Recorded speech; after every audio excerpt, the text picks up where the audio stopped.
Welcome to the Portraits and Fitness channel. My name is David and I'm a photographer coming to you from my studio in downtown Berkeley, California.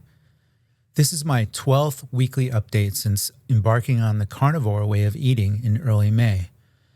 It's going to be a completely different type of video from anything I've previously done for important reasons that will be very clear in a moment. The topic I want to address today is why do we do anything that we do? Especially if it requires some kind of sacrifice.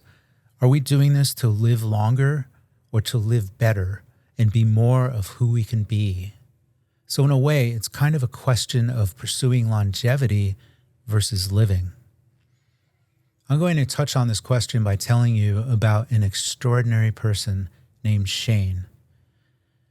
Shane grew up in New Zealand where he trained as a machinist. He was active in sports growing up and had done a little bit of bike racing as a teenager. I suppose that's how he learned his unparalleled descending skills, which I later had to contend with.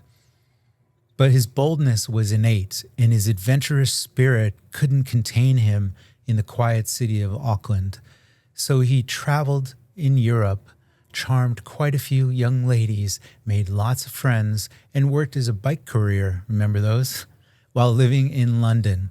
But the travel bug and the need for adventure grew stronger, and he headed to Asia, where he rode across Vietnam and Cambodia, and I think Laos, on a rickety old motorcycle and survived a bad wipeout along the way. At some point, a fellow traveler told him about Taiwan, which hadn't been on his travel roadmap. He said, "You should go there and teach English. You can make a living and have some fun." So he went to Taiwan, with barely a dime in his pocket, not knowing a word of Chinese. He taught English, met more pretty girls, and learned some Mandarin. He liked Taiwan. Then he met an especially beautiful girl, and they got married. They had a daughter. Somewhere along the line, he ended up getting a real job at a local company in marketing, and a couple years later, they had another daughter. If my math is correct, daughter 1 and daughter 2's births were about a year on either side of the millennium. I met Shane at a triathlon when daughter 2 was barely walking, and we soon became good friends and training partners. For the next 6 or 7 years, we spent countless hours together, mostly in the saddle, cycling and running on roads and trails, and sometimes we hung out and sank a few beers down together. In contrast to me, a language geek who had every advantage in learning Mandarin, Shane just kind of picked up the language and gained good fluency. And years later, when we were invited to speak to various clubs and organizations about triathlon and training, he had no trouble presenting talks in Chinese. I like to think that we changed each other's lives. I've never known anyone quite like him.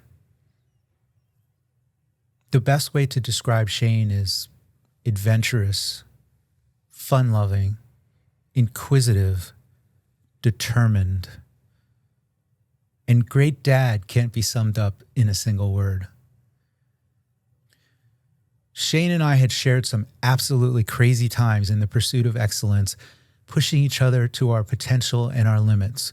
We both shared a passion for trying different training methods and schedules, different volume of training, and technical tweaks. Yes, we acquired some gear along the way, and we constantly bounced ideas off each other. One time, we were both reading a book by the legendary New Zealand coach Arthur Lydiard, who advocated just ramping up mileage as high as you could, as long as you were cautious enough with your pace and your recovery. He said you could end up doing 100-mile weeks shortly after just getting up off the couch. So Shane and I were like, well, we're not just getting up off the couch, we're runners. And so we ramped up to 100-mile weeks, and we were just accountability partners together in that pursuit. It was boring, it was tough, but it really paid off. We did it together. Daughter number 3 came along around the time that Shane was winning races, and he always did his best to make sure that his training wouldn't take away from family time. So he went to bed just after his 8-year-old daughter in order to get up early to train. Our dedication and laser-focused pursuit of excellence sometimes got us into trouble. The craziest thing we ever did was, with just a couple of weeks before a goal Ironman, We had scheduled our last bike ride before the race together, a loop of around 150 kilometers. But there was the little matter of a typhoon that was predicted to hit northern Taiwan on that day. And let me tell you, typhoons in Taiwan are no laughing matter. Despite our logistical adjustments and getting up a little early to try and beat the typhoon and knowing all about the calm before the storm, we looked up at the deep blue sky an hour or two into our ride and decided to add an extra 30-kilometer loop with a nice big climb since we wanted the challenge and thought we could beat the typhoon back to Taipei. As fate would have it, with exactly 30 kilometers left in the ride before getting home, the typhoon hit us with full force just as we reached a long descent. It got dark as dusk in midday. The rain dumped down with great force and rivers of water washed across the road as our brakes failed us. We couldn't hear each other over the driving rain.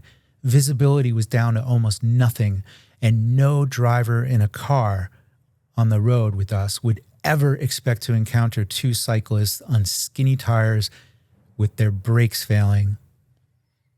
But somehow we made it to a flat section with a shop where we looked at each other and said, "This is crazy, mate. Let's call for help."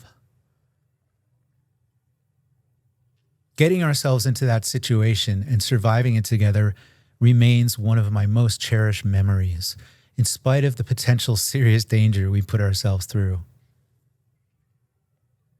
2 weeks later, Shane finished 24th overall at Ironman Canada and 6th amateur across all age groups, qualifying for the Ironman World Championships in Kona, Hawaii. The next year, we spent all summer training together for Taiwan's first Ironman distance triathlon. I had the lead through the swim and the bike and 7 kilometers on the run, but Shane ran me down and won. Having accumulated multiple triathlon victories and nearing the age of 40, Shane set out to retire before the age of 50, applying the same methodical approach to investing that helped make him a champion triathlete.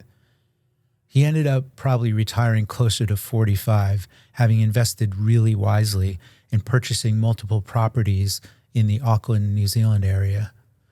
Then he learned how to do maintenance and improvements on the properties, like building decks himself. At one point, he got the itch to sail around the world. I don't know how he came up with that notion, but he had never sailed before. So what did he do? Just in typical Shane fashion, he learned all about the sea, the water, the tides, and how to navigate. He got experience sailing with another captain as a mate or a crew member. And then he finally bought a catamaran in the Bahamas and sailed it back to New Zealand. And he invited his daughters to join him along on the adventure. I'm sure that was an unforgettable adventure for all of them. Shane was an extraordinary person. I just learned of his untimely passing at the age of 56 from a sudden stroke last week on the Gold Coast of Australia. I'm not sure what he was doing there across the Tasman, but I'm sure he was there on another adventure. Shane was a very important person to me during some of the best times of my life. We were practically inseparable during those times when we were shooting for a target race, spending countless hours in the saddle where a conversation could take miles and miles because we'd only get a sentence out and then we'd have to pay attention to the road or hit a climb or a descent. When his daughter messaged me to tell me the news of his untimely passing, she recalled that when she was little and her dad and I were always together, she thought I was her real Uncle David, Shane's blood brother. And I'm proud to be Shane's honorary blood brother. I'm shocked that Shane is gone so soon, but going beyond the personal shock and grief and my sadness for his daughters and family, I can't help but feel that Shane's was a life well lived. And if I ever get to meet him again, I'm pretty sure he would tell me he has no regrets. I was planning on talking about the why in this week's video, but with Shane's sudden passing, it's really hit home even more. And so I've been thinking even more about the idea of pursuing longevity versus living. There are no really good long-term dietary studies about any particular way of eating, especially carnivore. It's kind of new to us in our modern era over the last few decades. Few people were following this way of eating that we know of, but historically, it was the default way of eating, and our foods and diet have changed so much over the past several decades since the Industrial Revolution. So it's kind of all bets are off, and we're starting over again as people that are rediscovering this species-appropriate diet. So getting back to, are we pursuing longer life or a better life? Think about all the times that you didn't feel good, maybe physically or mentally or both. And as a result, you weren't very present, or you weren't an active participant in your family's activities or your community or various social situations, activities, sports, and all sorts of things you wish you could participate in. Maybe you withdrew from others that you wish you were closer with or weren't so available for other people. Maybe you just lacked strength and weren't able to help a little old lady with her groceries get to her car.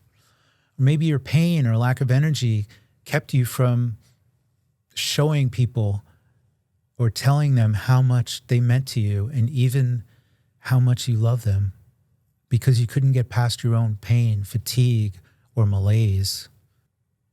I started on this carnivore path because I wanted to feel good and have energy to be a participant in life and experience more adventures, to be more like my great friend, Shane. I feel like he's still kicking my ass to motivate me too. And I want to be able to do anything I want to, like scrambling on the rocks in Yosemite along a route I have planned to get right across the valley from Half Dome with a good friend of mine, but also for just being more present and active on a daily basis for myself and for those I care about in my life. It's really important to examine the why of anything we do, and when we embark on a new path, it can be as frightening as it is exciting. Shane never shrunk from a good challenge, but he always learned everything he could about something and made a plan. I'm not here to give advice, only some perspective. And if you're new at this carnivore thing or considering it, there are many great videos on this platform about getting started and what to expect. I personally dove in head first with only a plan to give it a try, but you might need more structure or have certain physical or mental conditions going on that necessitate caution. So figure out what works for you. Either dive in head first like I did, or take a step-by-step incremental approach. But most importantly, always honor your gifts and life itself. I'll be making my next update just after I hit the 90-day mark on the carnivore way of eating. Until then, as always, be good to yourself.